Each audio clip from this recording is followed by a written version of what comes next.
Restaurants are trembling in fear, and it's all because of him. Move on, don't stand in front of my business. Let me be clear.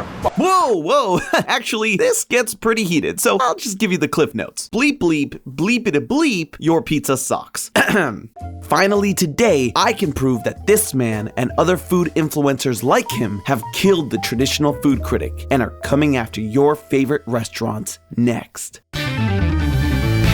Hello, Internet! Welcome to Food Theory, the show that's 5 stars for any palate. I don't know about you, but being a food critic always seemed like a dream job to me. As someone who loves to eat and experience different restaurants, getting paid to talk about them was right up there with being a Power Ranger when someone asked me what I wanted to be when I grew up. But nowadays, everybody's a critic. Food influencers have it easier and easier to build a following that can make or break restaurants. Take the video from the opening as an example. That fight was between the owner of Dragon Pizza in Somerville, Massachusetts, and Dave Portnoy, host of the One Bite Pizza Reviews and the outspoken owner of Barstool Sports. Since 2015, Dave's been on a mission to taste and rate every pizza shop he can find, and his off-the-cuff, chaotic reviews have become a go-to for diehard pizza fans. And just to be clear, he doesn't actually review them in just one bite. Regardless, his influence in the pizza space has brought about a whole app where pizza heads can rate and review pizza. But Dave's reviews are the focal point of the brand. They don't call him El Presidente for nothing. But El Prez isn't the only food reviewer who's gotten criticism from the restaurant community. Over the years, there's been a slew of influencers who've been accused of biting the hand that literally feeds them. Even relatively wholesome creators like TikToker Keith Lee raise the hackles of certain restaurateurs. The problem is, unlike the food critics that came before, there's no rules that these influencers have to follow. Their reviews can change from one day to the next, and it can lead to restaurants dealing with rabid fans, review bombs, and even having to close down for good. So my goal today is to dig in to see if these professional foodies have killed the food critic and maybe the industry for good. Before we look into today's critics though, it's important that we first understand the history behind traditional food critics. The world's very first published food critic was an 18th century French socialite named Alexandre Balthazar Laurent Grimaud de la Reynière. Woo! Jeez, dude. We'll just go with Abelgur for short. Daddy long name over here was best known for his 8-volume La Manche des Gourmands, a series of critical restaurant guides that paved the way for future foodie journalists. But in his time, food journalism was intended solely for the wealthy. Those upper-class diners made the perfect market for the Michelin Guide in the early 1900s, a topic we've talked about before. But for the average Joe, dining out wasn't an affordable luxury. It wasn't until post-World War II that the world of dining became accessible to the common eater. And that is where the modern food critic came to be in 1957 with Craig Claiborne, the food writer at the New York Times. He was the first culinarily trained critic and introduced the 4-star rating scale food journalists still use today. And let me tell you, he did not take his responsibilities to diners or chefs lightly. He had a set of rules that he followed in order to give the most objective review possible. First, he'd never eat at a place just once. He'd have at least 2 or 3 meals before judging. Second, he established the modern practice of dining anonymously to ensure he received the exact same experience as the average diner. Food critics who followed in his footsteps also went to great lengths to conceal their identities by wearing disguises, paying with credit cards under fake names, even taking notes in the bathroom between bites. Sure, that's less conspicuous, taking a bite and running to the bathroom and coming back and doing it back and forth, but anonymity. And finally, he refused to eat for free at any of the restaurants he wrote about, paying for each of his meals with a stipend from the paper to avoid any advertising in his column and keeping himself honest. These weren't just his rules either. They became the backbone of the Association of Food Journalists Code of Ethics. And yes, that is an absolute real thing. So let's break this down, rule by rule, to see exactly how far influencers have strayed, starting with the first, multiple meals throughout multiple visits. Like I mentioned, one bite reviews aren't actually one bite. That said, Dave does just have the one pizza and rarely does he revisit locations. In fact, a lot of food reviewers tend to just go to a place once to rate it. The issue is the food that one time might not be indicative of the quality overall. It may have been on a particularly busy night or when the restaurant was empty and they got more focused treatment. Either way, by going just the one time, even if they do get multiple things on the menu like Keith or Dave do at times, without spreading their experience out over more than one visit, their audience doesn't get objective information. It's unfair for the restaurant, but also a disservice to potential customers who see the review as lukewarm or even bad and refuse to go based solely on one experience this personality they like has had. Which leads us to the next point, and the most egregiously ignored. Anonymity? Ha! No one's anonymous. It's literally the point to not be anonymous. All food influencers on YouTube, Instagram, and TikTok want is to gain notoriety and be seen by as many people as possible. It's how they go about making a living if they're serious about the profession. This isn't something I'm calling out as a bad thing in and of itself necessarily. By all means, make your paper, boo-boo. The problem stems from why Mr. Claiborne and other food critics in the past wanted to be anonymous. It prevented any special treatment that might influence the preparation of the dish and affect the overall result of the review. When it comes to Dave Portnoy, he is very vocal about the way he likes his pizza, to the point that some locations will prepare a pizza uniquely to his taste when they learn he'll be visiting them. As a result, he may give them a review that may be inflated because the pizza he ate happened to be just how he likes it. But that's not the only thing that comes with the lack of anonymity, because it's not just the restaurants you have to take into consideration here, it's all the followers too. After all, what influencers want more than anything is to go viral so they can gain as many as they can. And going viral is big for business, not just for the food influencers, but restaurants too. Take Dave's One Bite reviews. Through them, he's raised over $41 million to help small businesses during COVID. But even with that, not everyone feels his platform is good for local pizzerias. Obviously, there's the owner of Dragon Pizza, but also last year, Slate likened Portnoy to a pizza mafioso after speaking with a handful of owners that received official One Bite reviews. According to them, with Dave's massive influence, a good review could bring untold fortunes, but a bad one could be a recipe for bankruptcy. Thoughts of his impromptu visits are the stuff that keep pizza makers, or pizza YOLO, up at night. Which is funny because that's usually my response when someone asks if I want pizza. Pizza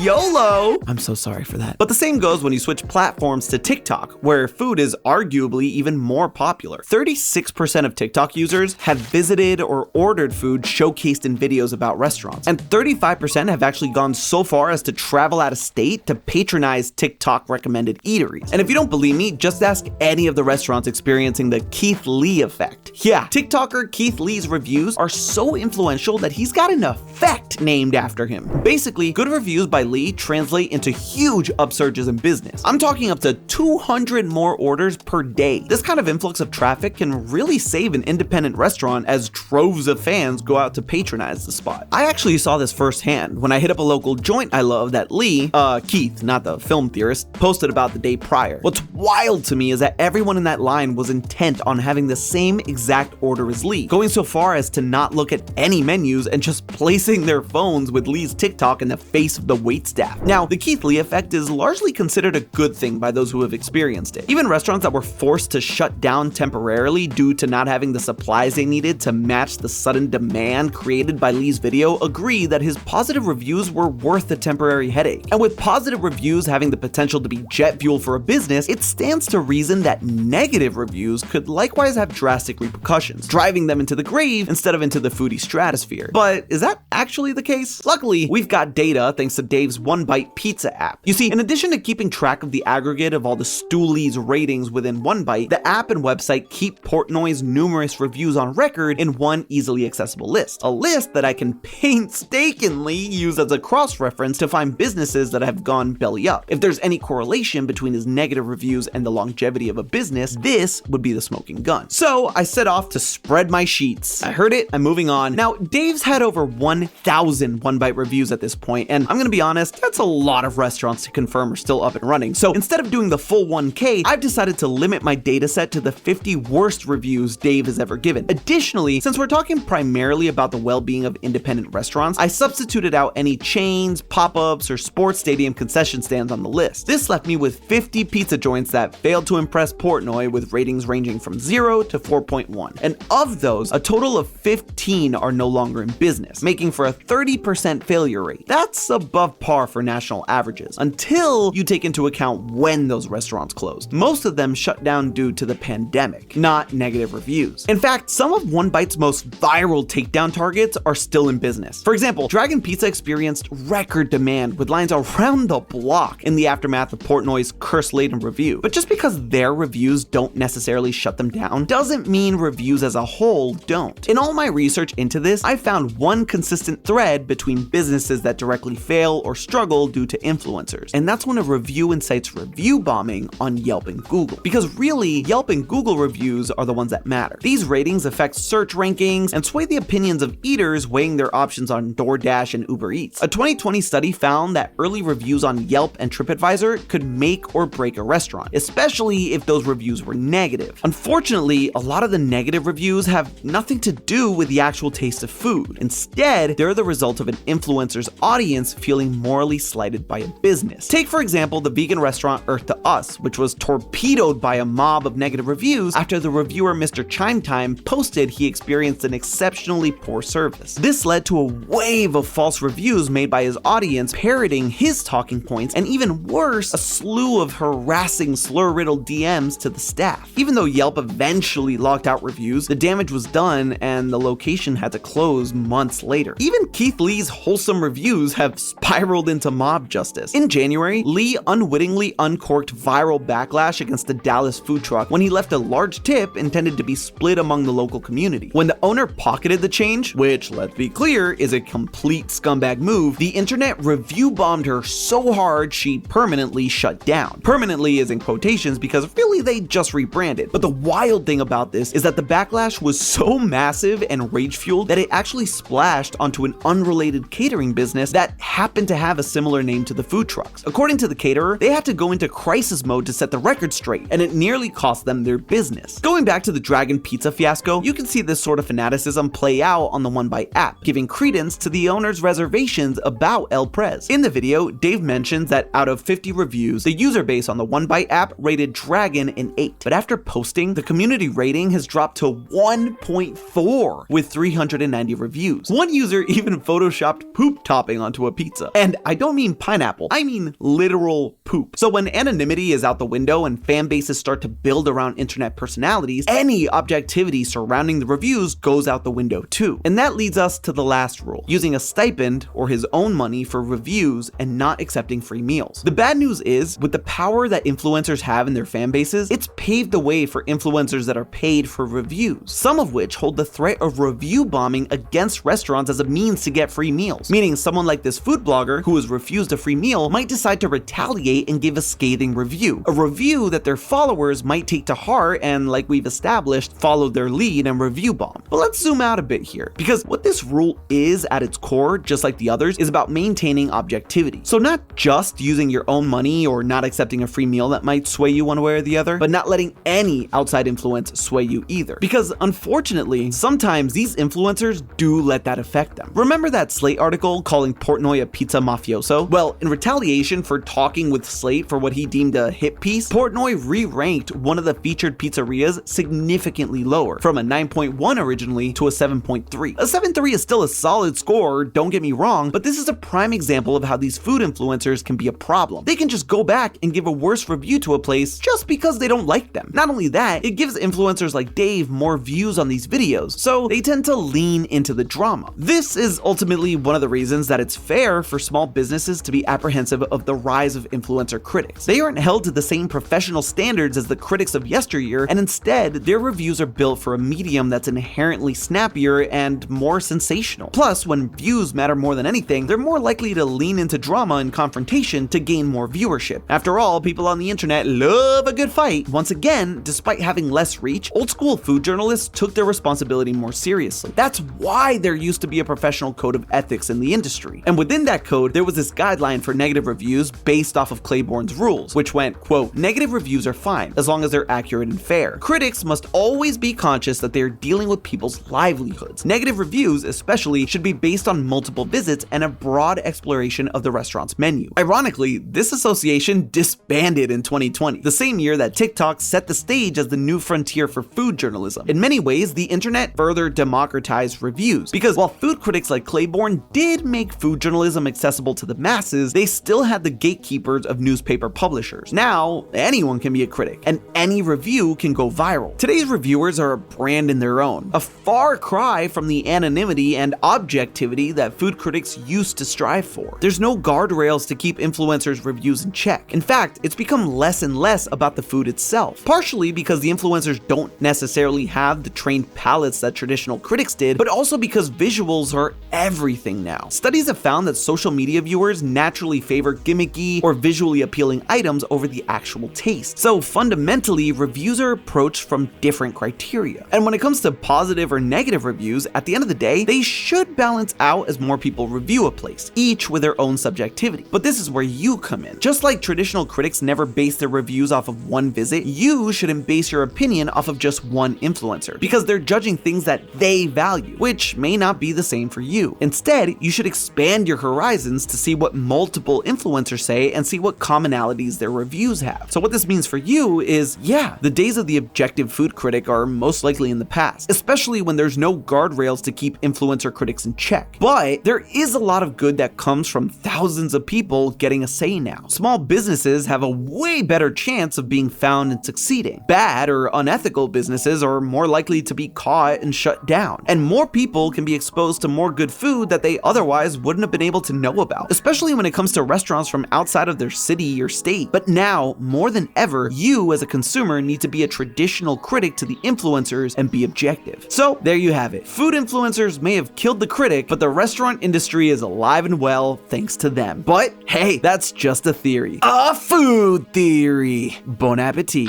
And hey, did you know that Grubhub has lore? Yeah, to learn more about that, make sure to click the link on the video now, and as always, I'll see you next week.